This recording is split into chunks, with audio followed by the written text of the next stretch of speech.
the ones I feel like will gain the most from this are people that I would consider very powerful people. But yet, you've done a lot. You're probably already successful in some ways. But if you're really honest, you can sense some kind of like a ceiling.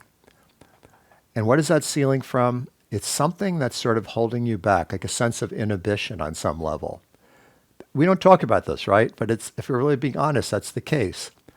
Like powerful people who still feel some sense of inhibition or like a ceiling. And after working with thousands of healers, doctors, and holistic health professionals, I've seen this pattern over and over. High level, dedicated people operating at a small part of their capacity. And sometimes there's even a little voice that says, I should be further along than this by now, shouldn't I? I've done so much inner work. Why is this still here?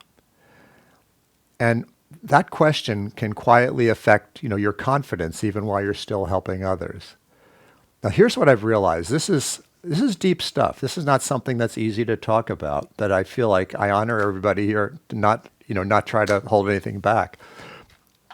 There's really a deep wall of fear somewhere inside of each of us that goes way back. And I have a name for it now.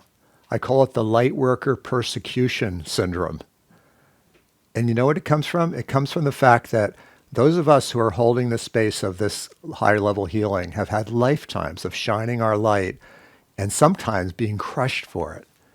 And those impressions are still in our soul memory and our cellular structure of our body. And I've done so much work learning how to release those deep wounds in myself and in my students and clients. I've spent my whole life working on this. I'm not going to take the time to tell my whole story, even though it would be interesting because I know we have limited time.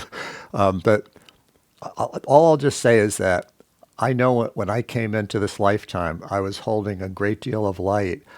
And I also know that I took on like unbelievable burdens from my ancestors and from my people around me, and that I've spent a lot of my life searching for how I could clear this, the heaviness, these kind of senses that I had. And I grew up, troubled, very troubled and, kind of burdened and low self-esteem and all that. At the same time, though, I could always feel the quantum field since I was a child. I could always feel this part of me that could just connect with all that is. And I had no words for it and no one else around ever talked about it, And so that kept me from being severely depressed or suicidal or whatever it was. I got through that. And all I can say is I'm so grateful that that field is no longer just like a slight awareness. It's just much more of a strong everyday experience.